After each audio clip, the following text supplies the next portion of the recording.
Assalamualaikum warahmatullahi wabarakatuh. Salam sejahtera bagi kita semua. Om Swastiastu, Namo Buddhaya, salam kebajikan. Horas! Ya, selamat pagi, selamat malam, selamat sore, dan selamat subuh mungkin ya bagi kawan pajak yang mendengarkan podcast pajak PP 030, cerdas, patuh, peduli, kontribusi.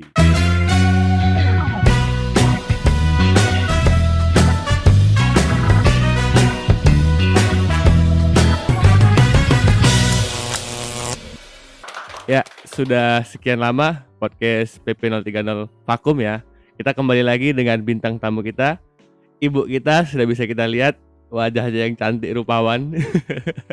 Ya kawan pajak ya. Jadi sebelum kita masuk ke tema, kita memperkenalkan tema, mungkin kawan pajak mau kenalan nih sama ibu cantik kita nih.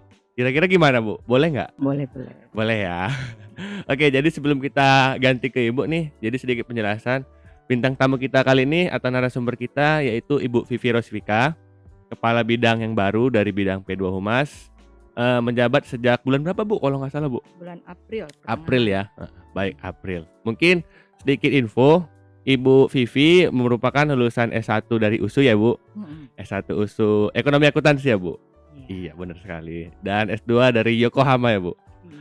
Siap, berarti lulusan Jepang. Bisa dikit bahasa Jepang Bu? Cuma itadakimasu. Atau irasaimase ya Bu? Irasaimase. Oh genki desu ka Bu? Genki desu. Oke, mungkin sedikit perkenalan sudah cukup Bu atau mau ditambah lagi? Sudah. Iya. Oke, jadi podcast kita pada kali ini akan membahas tentang Hari Pajak. Kenapa Hari Pajak? Karena tanggal 14 Juli merupakan Hari Pajak di Indonesia atau seluruh dunia nih Bu? Di Indonesia aja ya. Oke, baik. 14 Juli merupakan Hari Pajak di Indonesia. Nah, kenapa jatuh pada 14 Juli? Apa asal-usulnya? Itu bakal kita bahas nanti di isi materi kita. Nah, jadi mungkin langsung saja ya Bu, kita masuk ke inti materi. Kira-kira kisah kenapa ada Hari Pajak itu apa ya Bu ya? Oke, baik Riga, terima kasih. Jadi teman-teman kawan pajak, sebenarnya istilah pajak sendiri itu sudah ada sejak zaman dahulu ya, sejak sebelum zaman kolonial Belanda. Jadi ketika Indonesia itu masih terdiri dari kerajaan-kerajaan, itu sudah ada pajak. Tetapi pada waktu itu namanya upeti. Nah, upeti itu dikenakan oleh raja kepada rakyatnya sebagai bentuk persembahan begitu. Dan sebagai imbal balik, raja memberikan keamanan kepada rakyatnya dan ketertiban dalam hidup, gitu. Hidup bermasyarakat. Kemudian setelah zaman kolonial, pada waktu itu Gubernur Hindia Belanda, Sir Thomas Stamford Raffles, beliau sebenarnya orang Inggris tapi menjadi Gubernur Hindia Belanda, mengenalkan yang namanya pajak tanah atau land rent. Nah, land rent ini pada waktu itu dikenakan kepada para pemilik tanah dan para penggarap tanah. Begitu.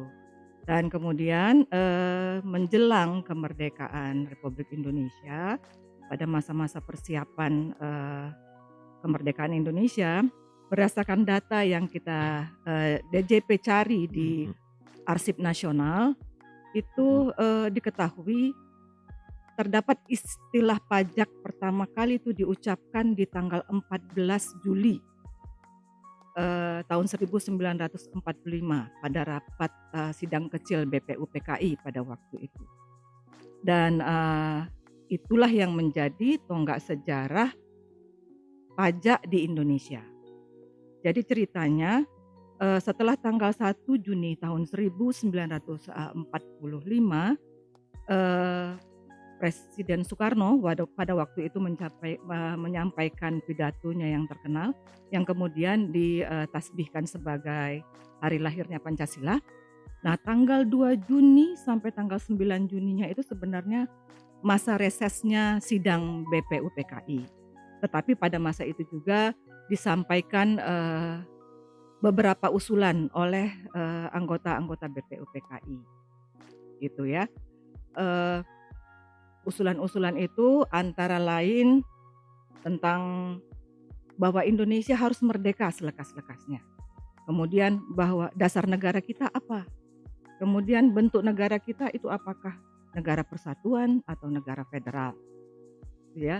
Kemudian tentang wilayah negara Indonesia, tentang badan perwakilan rakyat, badan penasihat, tentang bentuk negara kita seperti apa, tentang kepala negara, tentang pembelaan negara, dan yang terakhir tentang keuangan.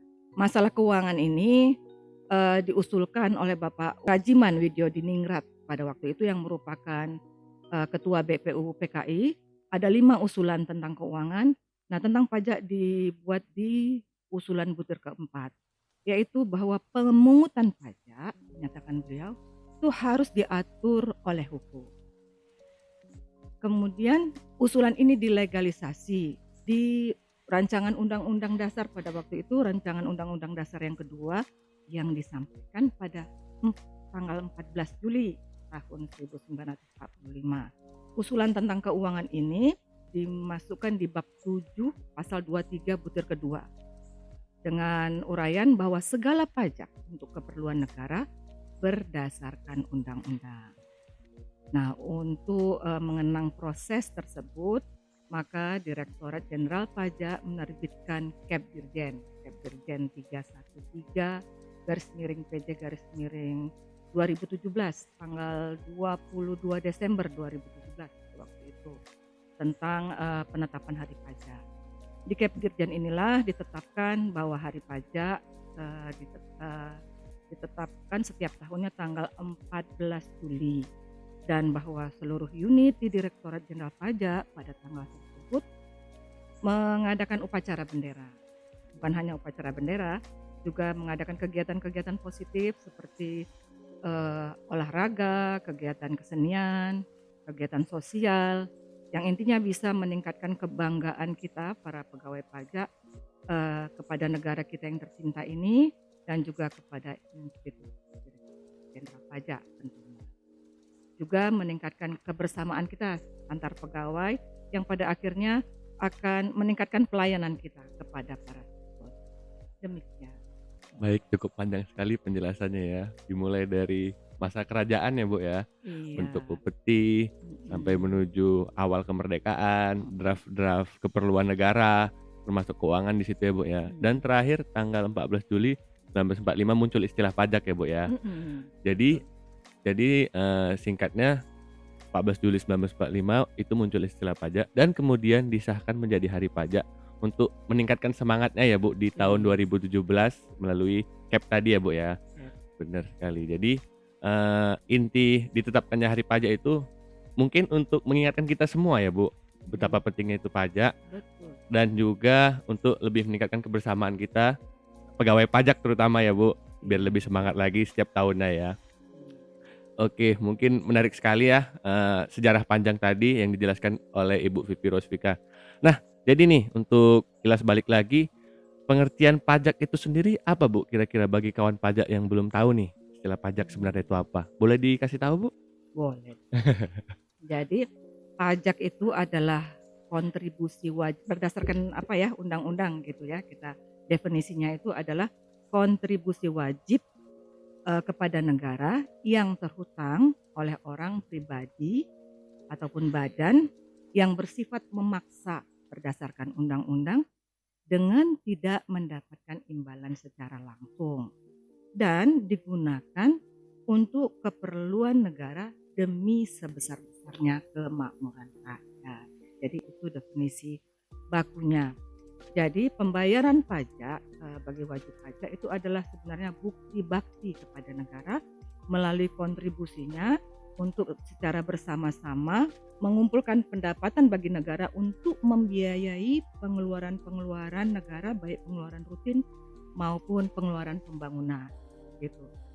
Dan sebenarnya dalam falsafah undang-undang sendiri itu bukan hanya kewajiban ya, pajak itu juga merupakan hak sebenarnya bagi warga negara, bagi wajib pajak khususnya untuk turut serta berpartisipasi membangun negara Indonesia tercinta ini. Ya baik, mungkin fokusnya bukan kewajibannya ya Bu di sini, lebih ke Iya. hak kita bagaimana ikut berkontribusi ya Bu untuk negara. Salah satunya itu dengan cara membayar pajak dan berkontribusi di pajak itu sendiri ya Bu. Iya. Jadi kalau kawan pajak fokus tentang kewajiban, itu mungkin lebih terbebani dia. terbebani dia. Jadi sebenarnya itu hak kita untuk Hak ikut kita. membantu negara gitu ya, Bu, Iya. kira-kira. Nah, di sini kan, bukan berarti kewajiban aja dan juga merupakan hak. Lalu fungsi dan peranan pajak itu kalau nggak salah ada 4 ya, Bu, ya? Iya, ada Jadi 4. mungkin kawan pajak masih banyak yang penasaran fungsi-fungsi pajak itu sebenarnya apa? Mungkin bisa dijelaskan, Ibu? Bisa, insya Allah bisa. Insya Kalau nggak Allah. bisa saya tanya Rigan. Jadi teman-teman, fungsi pajak itu ada 4, seperti yang disampaikan Riga tadi. Yang pertama adalah fungsi anggaran atau budgeter. Dalam fungsi anggaran ini, pajak itu merupakan pendapatan negara ya, sebagai pendapatan negara, dia digunakan untuk membiayai anggaran belanja negara kan gitu ya. Membiayai belanja negara yang sudah ditetapkan di APBN. Nah, itulah fungsi dia dalam sebagai fungsi anggaran atau fungsi budgeter. Yang kedua adalah fungsi mengatur atau reguleran ya. Dia dalam fungsi mengatur ini pajak berfungsi sebagai alat pengambil kebijakan bagi pemerintah untuk menjaga pertumbuhan ekonomi, menjaga kondusivitas pertumbuhan ekonomi, gitu ya. Dengan cara apa? Dengan cara memberikan fasilitas-fasilitas berupa keringanan-keringanan pajak untuk mendorong peningkatan investasi, baik dalam negeri maupun luar negeri. Salah satu contohnya pajak 0% misalnya untuk ekspor, itu mendorong para eksportir kita untuk lebih banyak lagi mengekspor barang ke luar negeri sehingga meningkatkan pertumbuhan ekonomi nantinya. Yang ketiga, fungsi pajak sebagai stabilisator ya. Jadi pajak itu sebagai stabilisator juga merupakan alat pengambil kebijakan bagi pemerintah untuk menjaga stabilitas perekonomian, mencegah terjadinya kenaikan harga yang terlalu tinggi sehingga menyebabkan inflasi misalnya. Caranya itu juga tadi dengan turunkan tarif gitu ya, juga untuk mengatur peredaran uang di dalam negara gitu, turunkan tarif pajak sehingga bisa mencegah terjadinya kenaikan harga dalam terhadap produk-produk tertentu, terutama produk kebutuhan pokok yang terlalu tinggi. Dan yang terakhir, fungsi pemerataan pendapatan, redistribusi pendapatan. Dalam fungsi ini sama tadi bahwa di pajak itu digunakan sebagai alat pengambil kebijakan ya. Misalnya nih contohnya kita membangun infrastruktur seperti di Papua ya, kita membangun infrastruktur jalan atau jembatan. Sebelum dibangun infrastruktur, masyarakat di daerah yang terpencil ya di Indonesia itu kesulitan menjual produk. Mereka bisa berusaha tetapi kesulitan mendapatkan pupuk misalnya untuk petani, kesulitan mendapatkan bahan baku untuk produsen, dan kesulitan menjual produk karena tidak ada infrastruktur yang bagus, infrastruktur jalan atau jembatan. Nah, dengan adanya jalan dan jembatan yang dibangun dengan uang pajak ini, maka kehidupan petani dan produsen di daerah terpencil bisa naik. Dan juga pembangunan infrastruktur itu sendiri juga memerlukan tenaga kerja kan, dan tenaga kerja ini juga meningkat dengan adanya infrastruktur. Jadi fungsinya ada 4, itu Peranannya tadi peranannya ya, ya? oh iya. Kalau peranan pajak bagi negara itu bisa dilihat di postur APBN kita. Jadi postur APBN kita itu kan ada postur belanja, ada postur pendapatan. Untuk belanja yang ditetapkan untuk tahun 2022 ini totalnya ada 2.714,2 triliun. Besar banget belanja kita tahun ini. Dan itu akan dibiayai dengan pendapatan negara sebesar 1.846 triliun, sisanya 868 triliun itu merupakan defisit, dan defisit itu nanti akan dibayar dengan pembiayaan, baik pembiayaan dalam negeri maupun luar negeri. Itu yang disebut utang ya, utang kita.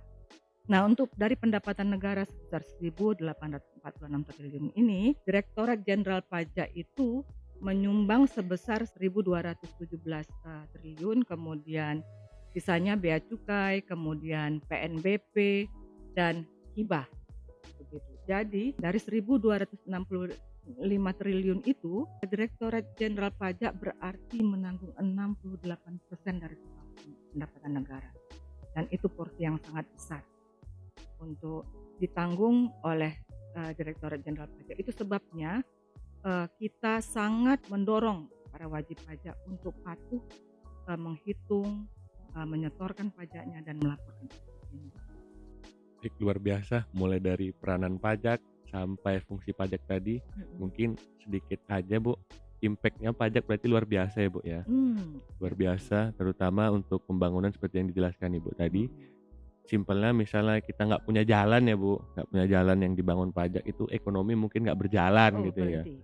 berhenti. Dan terutama dari peranan pajak tadi, seperti bisa kita dengar tadi bahwa 68% total pendapatan ditopang oleh pajak.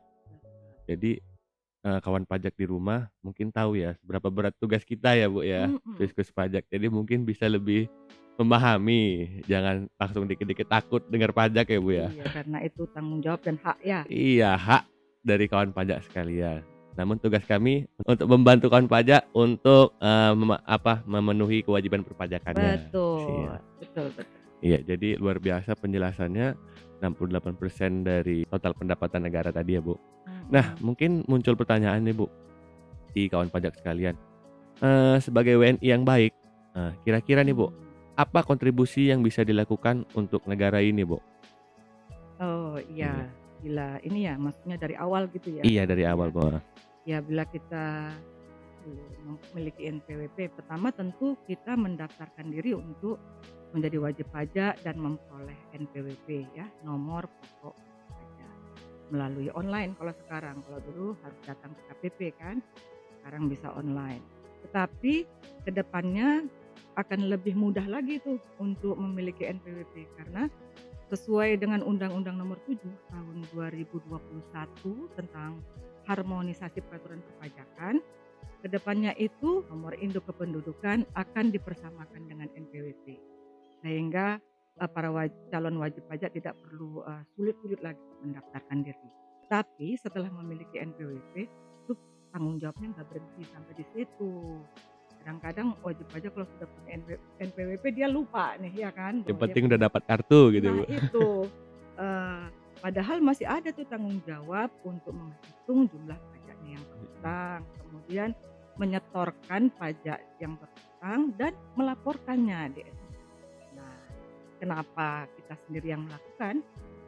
Nah, itu karena memang negara kita menganut sistem perpajakan self-assessment ya, self-assessment. Artinya kita sebagai wajib pajak berkewajiban menghitung sendiri, menyetorkannya sendiri, kemudian melaporkannya sendiri.